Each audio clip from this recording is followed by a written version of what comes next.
The 2nd of May 1934. Dr. Jung.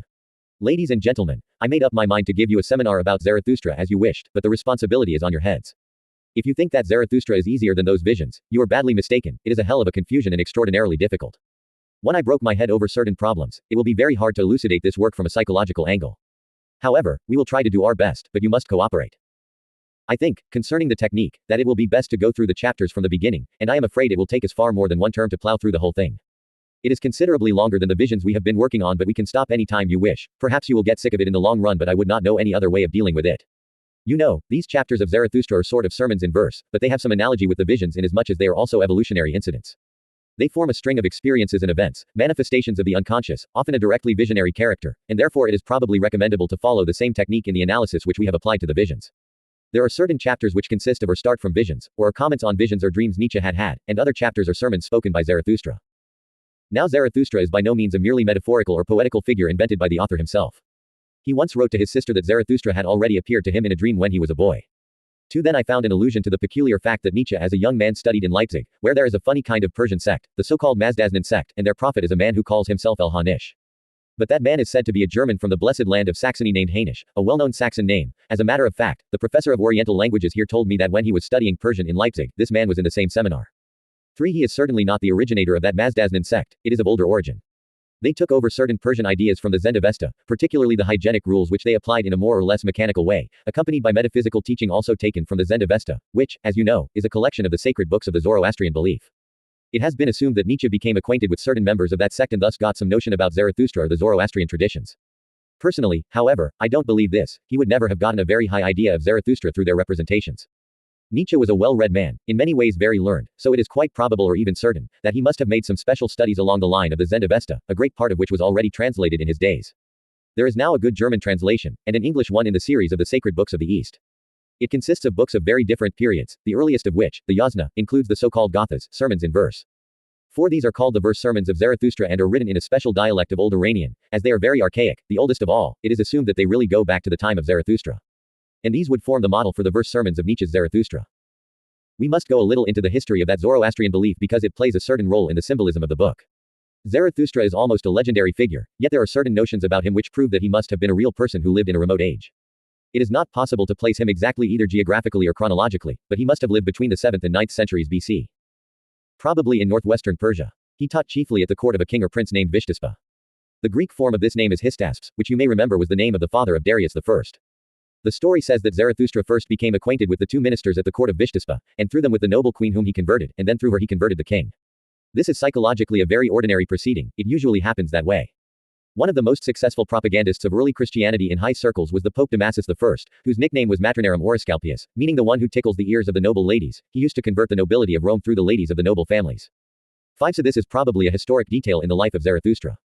Then in contradistinction to certain other founders of religions, he married and lived to be quite old. He was killed by soldiers, while standing near his altar, on the occasion of the conquest of his city. The Gathas are probably authentic documents which date from Zarathustra's time, and it is quite possible that they were his own doing. Practically nothing can be concluded from them as to historical detail, but that ancient teaching was remarkably intelligent for those days, and it was characterized by one particular feature which was, one could say, the clue for the fact that Nietzsche chose that figure.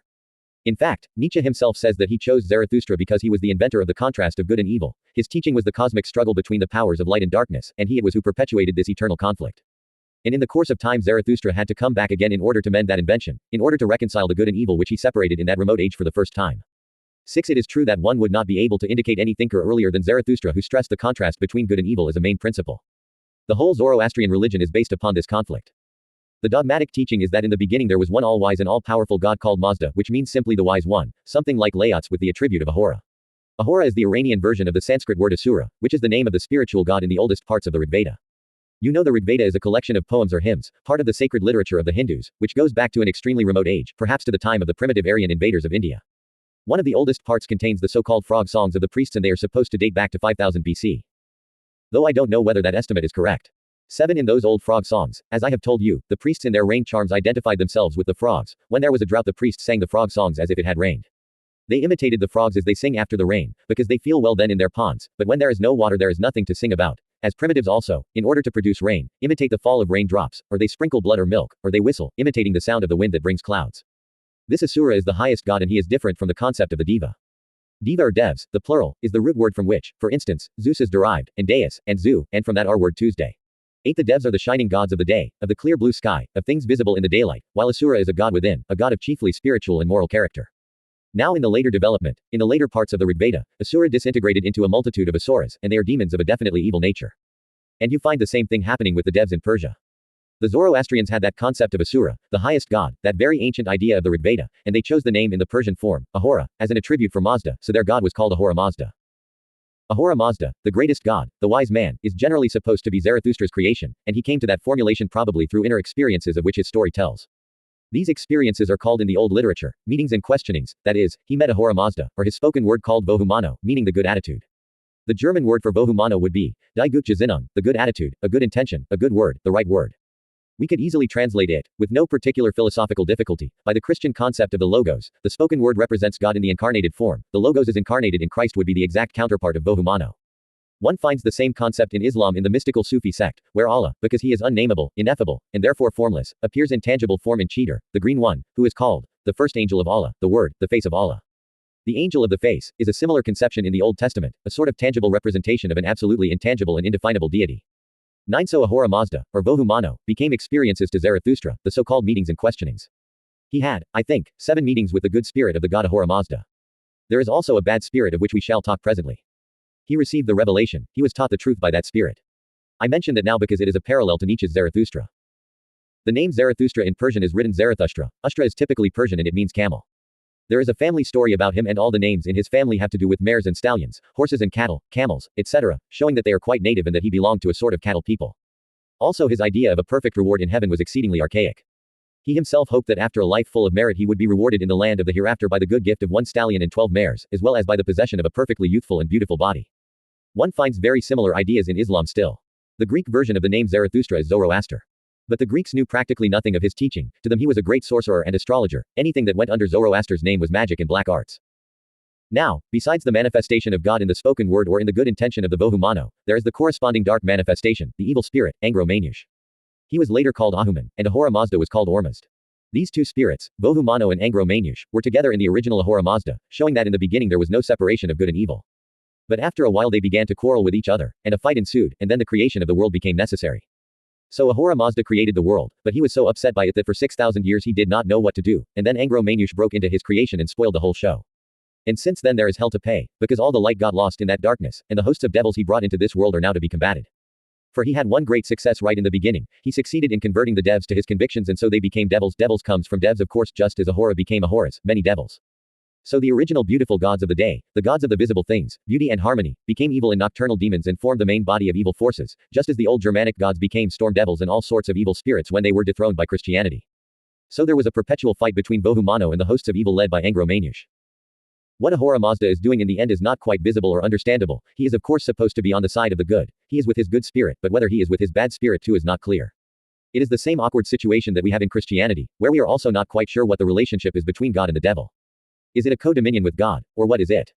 That Christian awkwardness is an old inheritance from Persia. I could tell you several other things which would substantiate that idea, and therefore the theologians don't like Zarathustra and criticize him. But he is really the founder of the Christian dogma. All the oblique and contrary things in the Christian dogma can be found in the Persian religion as well. The only thing the theologians can say about it is that Christianity is a much higher religion. They point out with great satisfaction that the Persian religion is only a religion of rewards, that people are good only in order to be rewarded in heaven, and the founder himself expected a stallion and 12 mares, and you see how low that is. But I don't agree with that entirely. That little difference was in the time of Homer and Greek mythology, not to speak of the Germanic traditions, when the slaughtering of children and eating of human flesh still took place. Those were highly primitive times, so no wonder that Zarathustra had somewhat concretized expectations. Otherwise his teaching was remarkably wise and advanced. He was the main opponent of magic. For example, he tried to uproot magic wherever he met it, and the temples and the priests also had to go by the board. They had no real priests in the beginning, it was like the beginning of Christianity. But soon the same process appeared as it did later on in Christianity, the influx of primitive magic and primitive heathenish ideas, and the beautiful monotheism of Ahura Mazda was split up into a multitude of gods, like the splitting up of God into the Trinity and then into the many saints and so on. Ahura Mazda had qualities naturally, he was the truth, he was wisdom, he was justice, etc., and those qualities became personified as the so-called Amisha Spentas which are immortal spirits. One was truth, another justice, and so on, abstract qualities like the so-called attributes of God in the Christian dogma. These Amisha Spentas became gods too, and the whole spiritual attitude of the early Zoroastrian teaching changed and became a tremendously specialized ritualism. The original teaching of Zarathustra, however, was characterized by real spiritual piety. It was the Gesinnung, the moral attitude, that counted, more than the external works. His teaching was that as you commit sin outside in reality, so you can commit sin inside as a sin of conscience, and it is the same thing, just as bad. And think of the 8th or 9th century BC. Which was the niveau of such religious teaching. It is an amazingly high level, and this extraordinary moral discrimination points to a most unusual genius. Now this was the model for Nietzsche's Zarathustra. It had nothing to do with the Mazdaznan sect. I think it is rather, as he says, that figure was an experience of old standing, it was the early experience of the old wise man. You know, we often speak of that figure as a personification of the inherited wisdom of the ages, the truth that has become instinctive through experience, one could say, having been lived millions of times, a sort of wisdom of nature that is born in us and to which we owe the coordination of our whole biological as well as psychological system, that old experience which is still visible in our dreams and in our instincts. This is the mental or spiritual aspect of a perfectly natural fact, namely, the teleology of a living system. So Nietzsche chose a most dignified and worthy model for his old wise man, because to him it was that same kind of experience. You know, Nietzsche in the first part of his life was a great and very intuitive intellectual, chiefly rebellious and critical of traditional values, and you still find that in Zarathustra. There was then little of what one would call positive in him, he could criticize with remarkable readiness, but he was not yet synthetic or constructive, and he could not produce values. Then suddenly, like an extraordinary revelation, all which his former writings omitted came upon him. He was born in 1844, and he began to write Zarathustra in 1883, so he was then 39 years old. The way in which he wrote it is most remarkable. He himself made a verse about it. He said, Da word eins zu zwei und Zarathustra gingen mir vorbe, which means, then one became two and Zarathustra passed by me, 10 meaning that Zarathustra then became manifest as a second personality in himself. That would show that he had himself a pretty clear notion that he was not identical with Zarathustra. But how could he help assuming such an identity in those days when there was no psychology? Nobody would then have dared to take the idea of a personification seriously, or even of an independent autonomous spiritual agency. 1883 was the time of the blooming of materialistic philosophy. So he had to identify with Zarathustra in spite of the fact that he felt, as this verse proves, a definite difference between himself and the old wise man. 11 Then his idea that Zarathustra had to come back to mend the faults of his former invention, is psychologically most characteristic, it shows that he had an absolutely historical feeling about it. He obviously felt quite clearly that the experience of that figure was archetypal. It brought something of the breath of centuries with it, and it filled him with a peculiar sense of destiny, he felt that he was called to mend a damage done in the remote past of mankind. Of course such a feeling is most uplifting to an individual, no wonder then that Zarathustra was the Dionysian experience par excellence. In the latter part, that Dionysian ecstasis comes in. Zarathustra really led him up to a full realization of the mysteries of the cult of Dionysus. He had already ideas about it, but Zarathustra was the experience which made the whole thing real. In one of his letters to his sister he gives a most impressive description of the ecstasis in which he wrote Zarathustra. 12 There are 4 parts in the book, and each of the first 3 parts was written within 10 days, which is rather remarkable. The first was written on the Riviera, the second in the Sils Maria in the Engadine, and the third again on the Riviera, the fourth was written in different places and took longer. He says about his way of writing that it simply poured out of him, it was an almost autonomous production, with unfailing certainty the words presented themselves, and the whole description gives us the impression of the quite extraordinary condition in which he must have been, a condition of possession where he himself practically no longer existed. It was as if he were possessed by a creative genius that took his brain and produced this work out of absolute necessity and in a most inevitable way. We will now begin the first chapter, the introductory discourse of the Superman, the last man. When Zarathustra was 30 years old, he left his home, and went into the mountains. There he enjoyed his spirit and his solitude, and for 10 years did not weary of it. But at last his heart changed, and rising one morning with the rosy dawn, he went before the sun, and spake thus unto it. Thou great star! What would be thy happiness if thou hadst not those for whom thou shinest? For 10 years hast thou climbed hither unto my cave, thou wouldst have wearied of thy light and of the journey, had it not been for me, mine eagle, and my serpent. But we awaited thee every morning, took from thee thine overflow, and blessed thee for it. Lo! I am weary of my wisdom, like the bee that hath gathered too much honey, I need hands outstretched to take it. I would fain bestow and distribute, until the wise have once more become joyous in their folly, and the poor happy in their riches. We must first try to construct the psychological situation. As I said, I am going to handle these chapters or experiences like the visions. Here the story of Zarathustra begins. The man who speaks or writes is Nietzsche, it is as if he were the historian of Zarathustra, describing what he had been doing. Zarathustra is obviously objectified here, the writer does not seem to be identical with him. Now, he is said to be 30 years old when he left his home. To what fact do those 30 years refer? As far as I know, there is no definite chronology in Zarathustra's life except the age when he died, 77 years. Mr. Alman, it refers to the age of Christ. Dr. Jung, yes, the legendary age of Christ when he began his teaching career, that at once creates an identity between Zarathustra and the Christ. This is an identity which is commonly granted historically, namely, it is in the Zoroastrian teaching that every 1,000 years, which simply means an indefinite world period, about half of a month of the great Platonic year, a Saoshyant appears that is a reaper, a savior who teaches people a new revelation, a new truth, or renews old truths, a mediator between God and man. This is most definitely an idea which went over into the Christian teaching where it took on a somewhat different form. In Christianity the idea of the enantiodromia came in. 13 After the teaching of Christ has had its effect, then Satan is given a chance, as you learn from the book of Revelation, for 2 times and a half time, also an indefinite period in which he is allowed to enjoy himself apparently, working all sorts of evil. 14. This is one of the origins of the legend of the Antichrist, which is proved to have already existed in the 1st century. In practically the same circumstances under which Christ was born, his dark brother, the Antichrist, would be born, and he would work very much the same miracles but in order to seduce mankind. He would be a sort of negative Saoshyant, appearing when the positive reign of Christ was coming to an end. According to the Persian reckoning, the reign of the Antichrist would begin after a month of the Great Platonic Year, about AD 1100 or 1200.15. As a matter of fact, at about that time there was a great commotion in the Christian world, because they supposed that the end of the world was coming in the year 1000, according to that old idea that after 1,000 years a new revelation would take place, or something would happen to the world.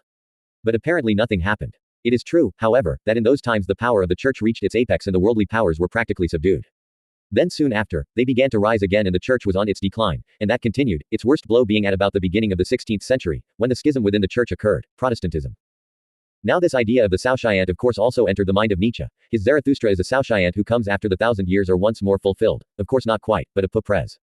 It was only 1883, unfortunately, but the heavenly powers are sometimes irregular, perhaps the clock doesn't work regularly in heaven, one doesn't know exactly, so the Saoshyant came a bit earlier, a reincarnation in the form of Zarathustra. And he enters upon his career very much in the way of the former Saoshyants, Christ or the Antichrist. One knows of course from the writings of Nietzsche, even if one only knows the titles of his works, that he had the idea of an Antichrist very much in mind. He makes of course a great story about his anti-Christianity, and takes himself as being an Antichrist incarnate, by no means as a merely destructive devilish brother of Christ, however, but as a new Saoshyant. He will destroy the former values sure enough, but for something better and more ideal, for a morality much higher than the Christian morality. He feels himself therefore as a positive Saoshyant, in spite of the fact that he accepts the title of immoralist and Antichrist. In India also there is the idea of the savior or reaper that appears every 1,000 years, in the series of the incarnated bodhisattvas, for instance, the Bodhisattva of the past world, Buddha Amitabha, and Buddha Sakya Muni of the real actual world, and Buddha Maitreya of the coming worlds, and there are many others because there have been many other worlds. Buddha Amitabha is one of the most important ones. Particularly worshipped in Japan, he is the Buddha of clarity, of truth, and Maitreya, who is still to come, is the Buddha of perfect love. 16. It is the same idea of periodicity. And this is based upon such experiences as Nietzsche's of the archetypal figure of the wise old man, that is, an exceedingly historical figure which brings with it the flavor of past centuries, a feeling of the actual presence of remote times, as if time were at a complete standstill, and 5000 BC. We're just in the next room to AD 2000. I am quite certain, from what Nietzsche says about Zarathustra, that he experienced him as an identity within himself that had existed many thousands of years before him, that always had been. When that figure appears, he simply emerges from a background which is always there, he is called out through the need of the time, the emergencies of the actual epoch. That Zarathustra is said to be 30 years old, then, discloses a certain analogy with Christ. Then we have here a hint as to the place where he lived, he left the lake of his home. Why should such a little thing be mentioned? It is a most insignificant detail, but if you apply the rules of dream interpretation to this symbol, it is psychologically quite charming. What would be the lake of one's home, and where is one going when one leaves this lake? Miss Hannah, could not the lake of his home be the personal unconscious which he is leaving for the collective unconscious? 17. Dr. Jung, quite so. The lake is limited and confined in contradistinction to the sea which is supposed to be unlimited. The sea, therefore, is always a symbol of the collective unconscious which has no boundary anywhere, while the lake is like being locked into terra firma which always symbolizes consciousness. It would be that amount of unconsciousness which is locked in by consciousness, a perfectly controllable piece of unconsciousness. So the lake of one's home is the personal familiar unconscious, that part which links one up with father and mother and brothers and aunts, ancestral conditions, and so on. It is a nice, well-known place with its history that forms the beginning of one's life. Then Zarathustra went up into the mountains. What about that? Mrs. Crowley, for contemplation. Dr. Jung, yes, but you can contemplate near a lake very well. In Tibet the ordinary requirements for a sage are a hill on one side and on the other a lake, inter caelum et aquam. Dr. Bahadurji, he wants to be on a higher level, beyond general humanity. Dr. Jung, yes, that is of course an analogy to the rishis, the legendary sages who lived on the heights of the Himalaya mountains in Tibet. 18. Those fellows also lived in a desolate, rather dreary place between the water, preferably a lake or a river, and the mountainside, high up above the ordinary people. That feeling played a great role in Nietzsche's case. When he was up at Sils Maria, which is nearly 6,000 feet above sea level, he used to speak of being 6,000 feet above good and evil, above ordinary humanity, that is. Therefore, he felt so particularly well in the Engadine, it is a very high floor. So it means here that he leaves the controlled ordinary home conditions, the familiar psychology, and lifts himself up to a particularly high level where he enlarges his horizon, as sages go into such places for the sake of enlarging their consciousness and their horizon, to detach themselves from the chaos of events in order to see more clearly. Therefore the saying of Laots, the one who detaches and sees from afar sees clearly. 19. And there he possessed his spirit in solitude and for 10 years did not weary of it. Here is another detail, 10 years. Mr. Alman, 30 plus 10 makes about the age of Nietzsche when he wrote. Dr. Jung, yes, he was 30 when he left and 40 when he had accomplished the accumulation of wisdom. Then there is a detail in the history of his life which you would not know, that for the first 10 years he had no pupils and was worried about it, and even then he had only one, a young cousin of his. Only very much later did he succeed in converting people to his wisdom. These 10 years might easily have to do with that fact, though I am not sure. But there is also the psychological fact that it just makes up the age at which he began to write Zarathustra, the moment when he left his mountains. 20. It describes here how he is coming to give his message to mankind, his heart having at last changed. And then comes the invocation to the sun. Now how would you understand his invocation? It is the first event, the first experience or adventure. This is not so simple as our visions, there we have a certain code, but here it is uncharted waters. Mrs. Fires. If to be high on the mountain would be higher than common human consciousness, the sun would be the symbol of a more than human consciousness, which he has looked at for so many years and to which he now speaks. That is, he would be in a way more than humanly conscious, and greeting the sun would be feeling or realizing it. Dr. Jung. You would understand this symbol of the sun as an objectivation of his own superhuman consciousness, which he has acquired through his life on that high level. Yes, the sun surely is the symbol of the center of consciousness, it is the principle of consciousness because it is light. When you understand a thing, you say, I see, and in order to see you need light. The essence of understanding, of cognition, has always been symbolized by the all-seeing of the sun, the wisdom or omniscience of the sun that moves over the earth and sees everything in its light. So it would be quite possible that he speaks here to his personified consciousness. This is a somewhat unusual performance, but if you try to put yourself into the mood of a man who is always alone, as Nietzsche was, you realize that your own consciousness then begins to stare into your own face. You are always your own speaker and your own listener, you are always looking into your own light, into your own eyes. And then you can well personify consciousness as your daily partner, the daily occurrence, you can even curse your consciousness as your only fellow being. Now, Nietzsche in those years after 1879, when he had given up his academic occupation in Basel, was restlessly wandering about, living in little hotels and pensions, sometimes on the French or Italian Riviera, and in the summer in the Engadine, supported by certain wealthy friends because he had no means of his own. 21 and always alone, he could not stand people. He was desirous of having friends, always seeking a friend, but when such a poor fellow turned up, he was never good enough and Nietzsche got impatient right away. I know people who knew Nietzsche personally, because he lived in my own town, Basel, so I heard many details of this kind. For instance, in one of his lectures he was talking about Greece and Graecia Magna in most enthusiastic terms, and after the lecture a young man who had not understood something he had said, for those ordinary students were of course not quite able to follow Nietzsche's tremendous mind, went up to the professor to ask him about it. But before he could put in his very humble request, Nietzsche said, "Ah now, you are the man. That blue sky of Hellas. We are going together." And the young man thought, how can I go with this famous professor and how have I the money to do it? And he receded further and further, Nietzsche going at him and talking of the eternal smile of the skies of Hellas and God knows what, till the young man backed up against the wall. Then suddenly Nietzsche realized that the fellow was frightened by his enthusiasm, and he turned away abruptly and never spoke to him again. That is the way he dealt with friends, he was absolutely unable to adapt to people, and when they did not understand him right on the moment, he had no patience whatever. He was also exceedingly impatient with himself. He was terribly, recklessly impulsive. He liked to be invited to certain social gatherings, but if there was a piano, he played madly, he went at it till his fingernails bled. That is no exaggeration, it is a fact. On his other side, he was quite funny. In Basel it appealed to his fantasy to appear in society as an elegant Englishman. In those days Englishmen were considered the summit of everything marvelous, and they then used to wear grey gloves and grey top hats, so Nietzsche went about in a grey redingote, a grey top hat, and grey gloves, and thought he looked like an Englishman.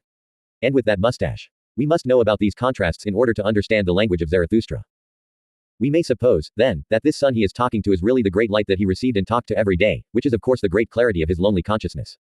And on account of this fact, that the sun is his consciousness, he can say to it, what would you do without me? I still exist even over against such a consciousness. For when you are all alone with yourself, such a consciousness becomes so overwhelming a fact that finally you forget who you are out of sheer consciousness. Therefore, people who are pathologically conscious of themselves annihilate their own existence, they try not to be, they are always standing in their own light, because they are overwhelmed in their own consciousness. So he is here more than satisfied, he even gets sick of being only conscious and says, what would you be if I were not with you, I with my animals, my eagle and my serpent? Now what does that mean? What is he putting opposite the sun of consciousness? Mrs. Baleward, the instincts. Dr. Jung, yes, animals mean instincts, but what would the eagle be, and the serpent? Mrs. Schlegel, the eagle would be intuition, and the serpent would be the thonic powers. Dr. Jung, what do you mean by the thonic powers? Mr. Alman, the nature spirit, thonic wisdom. Dr. Jung, one could say spirit, but we must know what thonic means. Read Kaiserling's new book, La Révolution Mondiale, where he speaks of the revolt des forces telluriques. 22 That is thonic. But what is it psychologically? Miss Hannah, if the eagle is intuition, I suppose it is a sensation. 23. Dr. Jung, that is true, it can also be taken in a very general way as an air being. So the eagle would be the spirit and the serpent would be the body, because the serpent is the age-old representative of the lower worlds, of the belly with its contents and the intestines, for instance. It is the peristaltic movement, it is the personification of the sympathetic system, as it were. Therefore, it is always the personification of whatever comes from the body, sexuality and every vital physical function, also all the facts of reality, that things cost money or that your room is overheated, that your bed is hard, that your clothes are expensive, that you have not received a certain fee, all these things are thonic. And our relations to all sorts of people who annoy us or whom we enjoy is thonic, everything that is on the surface of this earth and so banal that one hardly dares to speak of it. On the other hand, the eagle soars high, it is near the sun. It is a son of the sun, marvelous. The bird of light, it is the very high thought, the great enthusiasm. For instance, when Ganymede, the messenger of Zeus, is lifted up by the eagle to Olympian heights, it is the genius and enthusiasm of youth that seize him and carry him up to the heights of the gods. So one could say it was a spiritual, uplifting power. You know, the eagle is said to come down and carry away sheep or even little children. We have such awful tales in Switzerland.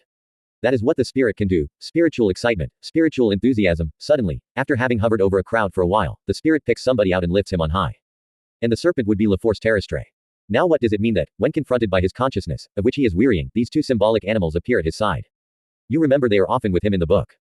Mr. Nuttall Smith, he is not aware of being controlled by the chthonic and spiritual forces, he is unconscious of their existence in himself. Dr. Jung, well, they would here be sort of helpful powers. You see, they always play a very helpful role, and later on we shall come across a passage where the eagle and the serpent are intertwined, meaning a reconciliation of opposites. When you are accompanied by an animal in a dream, what does it mean? That happens very frequently. Mr. Alman, it means that your instincts are with you. Dr. Jung, yes, and that is by no means always the case. You know, very often we go against the instincts or are in an oblique position toward them. So when the text says that Zarathustra is with his serpent and his eagle, it means, as in dreams, that he is going parallel with his instincts. He is right, looked at from a spiritual as well as a chthonic point of view. In this case, he is right in what he is actually doing, telling his consciousness that he is getting tired of it. He ought to detach from too much consciousness. You see, that would be the condition of a man who has lived in and through consciousness only, without paying attention to his instincts. Or we would say he was thinking consciously only, living by his conscious wits, without realizing the existence of an unconscious, here represented by an eagle and a serpent. So he is on the side of the unconscious when he can say to his consciousness, I think we had now better part. Then he will follow his unconscious. And if somebody gets sick of his consciousness and chooses another way, what kind of symbolism inevitably follows? What is the next move? Dr. Reichstein, the moon.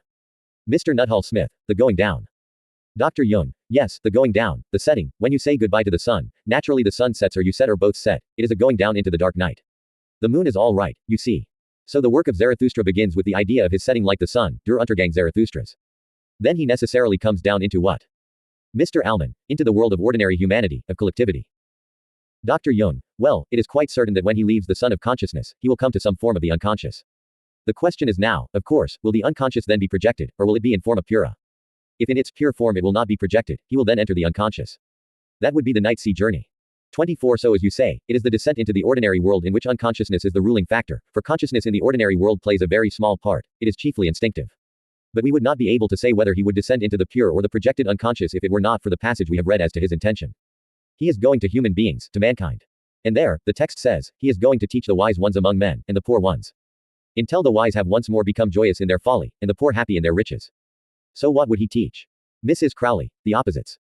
Dr. Jung, exactly. He is going to produce the enantiodromia, he is going to supply mankind with what is lacking, with that which they hate or fear or despise, with that which the wise ones have lost, their folly, and the poor their riches. In other words, he is going to supply the compensation. Now I think we had better take that symbolism on the subjective level, and then it would mean that when Zarathustra, sick of his consciousness, comes down to the lower levels of general mankind, he will be the wise one that is compensated for his wisdom by folly. So we see that in this great light of the mountain he grew very wise and lost his folly, and very poor and lost all his riches.